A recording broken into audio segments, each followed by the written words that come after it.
should hit it today is talking about Frank Gifford's passing. I know we talk a lot about Adoree being this three-way player. I mean, I think Frank Gifford was the ultimate three-way player in what he did in not only college football but in the NFL. And we saw the day before Junior Seau getting inducted into the Hall of Fame for our 12th one, and Frank being part of that class, and nobody having more than us. So I'd be remiss if we didn't say we lost a great Trojan, and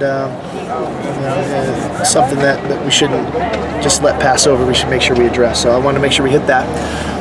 From a practice standpoint, somewhat of your typical day three. A little bit of fatigue, first day of pads. The fatigue kicks in because you get used to practicing the first 2 days without collisions. And in day three, the collisions kick in, and collisions can cause fatigue similar to running. And I think we saw a little bit of that today, and with fatigue came a little bit of distraction, and with distraction came a few more mistakes. And I think our intensity level came down a little bit, so that's part of the growing process of training camp, of learning to practice with pads on and continuing to play at a high level and execute at a high level, and maintain the intensity and competitiveness. Obviously, you guys saw the offense won the finish challenge, but it really took a bust from the defense for that to happen. And so that's the challenge. At the most critical moments is when we need to be at our best, which is what we've been talking about. And the offense just kind of continued to execute. The defense made their mistake, and the offense took advantage of it. Cody found Trey for a touchdown. So that's all part of the process. That's something that we'll go and address here tonight in our meetings. But 3 days in, we've got a lot of football installed, which is typically how we do it. We really put a lot on these guys in the first 3 days, and now we'll start to pull back on it and start to review it all. So I wasn't, not that I didn't want us to come out here and have a great practice, I did, but I was anticipating some of the mental errors that can occur. There's a lot of volume on these guys right now, so now we get to go back and review it all and start to build again. And so I know mentally our guys are a little swamped right now, and physically they're a little fatigued, but it's training camp. This is what it's for. You fight through it. This is when you develop the mental and physical toughness for your identity as a team that you need come October, November, December as the season moves on. How happy were you to see Steven pop back up and finish out the day? It was great. It was great. I mean, for him, that's the thing.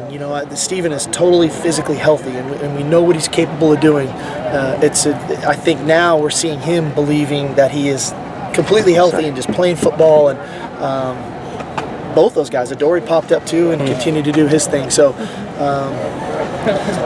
football's football. We're going to have some collisions. That's part of the game. And our willingness and then our understanding of that, and then our ability to get up and continue to play and trust our medical staff that they wouldn't put us back out there if we weren't healthy to go do it. So, but it was good. It was good for him. Noah Jefferson and Dominic Davis seem to be a little banged up. Yeah, today, Dominic landed kind of on his back there. I think it was a little bit precautionary. He's got a kind of a bruise on his SI joint.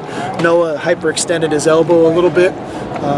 Again, I don't know the total significance of that yet, but we don't think it's severe. It's just a matter of he's pretty sore. So we'll see how far that can go. I think Justin Davis is starting to turn the corner a little bit, working his way back out.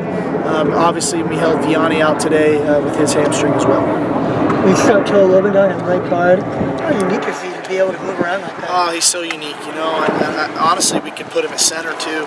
He's a very gifted guy. He's got a really high football IQ. He's got a really versatile frame and an athletic build to him that he can go and do all those different things. And that's the luxury of having a guy like that, and that's the luxury of having depth on the offensive line. You lose your right guard, you can move Toa back to right guard, and Chad Wheeler goes back to left tackle, and you can go play football. So it's good for us. Is that how you envision using Toa this year? Or would you like to see him find one spot and lock it Well, down? I don't know yet. We're 3 practices in, and again, we're still assessing Chad and his development. We're going to need more than 5 linemen this fall. I can promise you that. I mean, to go through a year with just 5 guys is a rarity in this day and age. So as we can continue the depth and versatility of the line, Toa gives us a lot of that. He can do a lot of different things, but we've got other guys that can play too. So we'll see as we continue to grow. But I will say this: I was impressed with our defensive front in the run periods. We're a big group. you guys see these guys walking off the field. Now, we're a big group. I thought they did a really good job today of holding the point of attack the first day of pads. They played with good pad level. They made the running game difficult. We found some yards as practice went on, but they made it difficult, and that's a great sign for us. How is Kevon Seymour done kind of initially here after? I think he's playing well. You know, it's a tough matchup. That's a great matchup for him. He gets to go against Juju every day. What I like about Kevon is I think he's showing more aggressiveness. He's playing with more of an edge. I think our defense is in general, which we've talked about here the last couple days, but I think Kevon is a prime example of just one individual on the defense who, in my opinion, is playing more aggressively with more of an edge and more confidence. I don't know if it's by design or by accident or whatever, but it seems like the quarterbacks throw more toward Kevon's side than Adoree. Like maybe they're trying to avoid Adoree.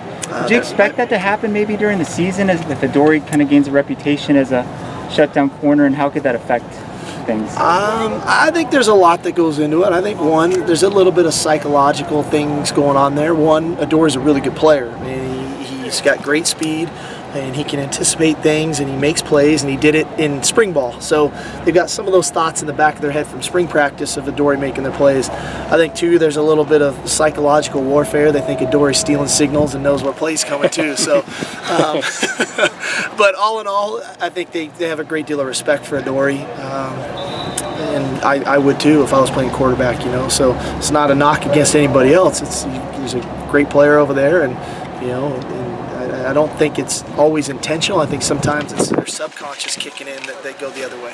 How good was the wheel route touchdown to Soma? Is that like a Stanley Havili? I hope so. I mean, that's part of what we want to do. You know, we did it a few times last year. We utilized Buck a little bit, even Justin, kind of similar plays that way.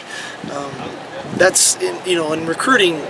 Hopefully, you see that we're trying to recruit a really versatile back, guys that can do a lot of things and can catch the ball. I mean, two of our best plays today in the red zone, one was to Soma on a wheel route, the other one was to Trey down the middle for a touchdown. So when you have those types of backs, you make all five guys become weapons, and then it makes it hard to defend you because you can't go double a wide out, you can't focus double the tight end. You have to defend everybody, and when your quarterback really has a good idea of our system, like Cody does, he can be really effective in the red zone. And I think we saw that last year. I mean, like I said, I think we led the country in touchdown percentage in the red zone at 75%, and you know, Cody threw 39 touchdowns last year. So it's practicing it. It's one phase of the game. It's one of the special situations that we take pride in, obviously. And today was the first day of it, and we were okay. We really take pride in our red zone defense too. We were very good last year. I think we held teams to 54% touchdown percentage in the red zone, and so we just have to continue to work it. Like, here comes third downs tomorrow, another phase of the game that we need to focus on. Let's do one more. Deontay Burnett, is this what you saw when you recruited him? Yeah, you know, Deontay is a guy who has really high football IQ. He's got great body control and really good hands. Deontay kind of grew on me because you see a slender kid, and he kind of sprouted throughout his senior year and got taller and got longer. I think the guy's got a really bright future for us. I really do. I think he can play inside in the slot. He can get outside as well. So I'm happy we got him. Did you see that catch he made in the air? Did you see the catch? Yeah, I did. You did? Okay. Go ahead, Scott. At Pac-12 Media Day, you said you weren't sure with Iman Marshall yet where you put him. At this point, is it? I thought today was Iman's best day with us. I think that he's a physical guy, and putting the pads on is more suited to his game. So as we grew, you know, I think there was, like every freshman, it's day one, and I'm just trying to figure out where to run to, where's the next drill. Day two, you get a little bit more comfortable. Now day three, the shoulder pads on, he can kind of play a little bit more of his style. So I was impressed with him today. He made a couple really good plays, and so I think we're only going to see him grow.